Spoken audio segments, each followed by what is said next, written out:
So hey my loves, welcome back to Kanni's cooking channel. I hope everybody is doing good and great. So இந்த வீடியோல நம்ம இன்னைக்கு என்ன பார்க்க போறோம்னா 30 கிளாஸ் சாய் ஆர்டர் வந்திருந்துச்சு.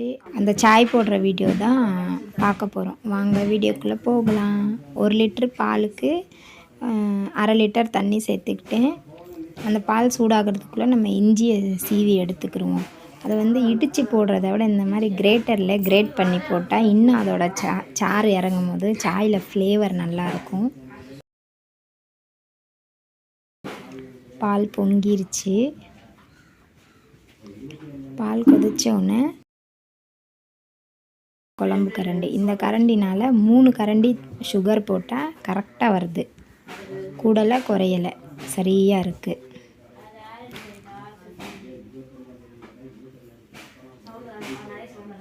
அதை நல்லா மிக்ஸ் பண்ணிடுங்க.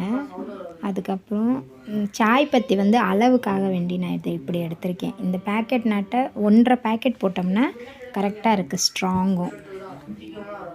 அதுக்கு மேலே போட்டால் அவங்களுக்கு ரொம்ப கசப்பாயிரும். கரெக்டாக 1.5 பேக்கெட் போடுங்க.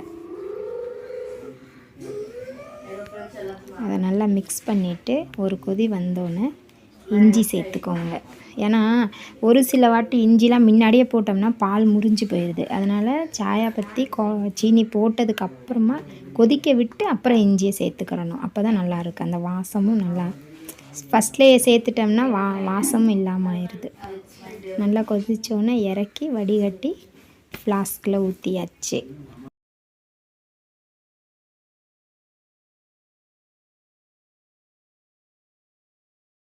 டீ ரெடி ஆயிடுச்சு. வாங்க குடிக்கலாம்.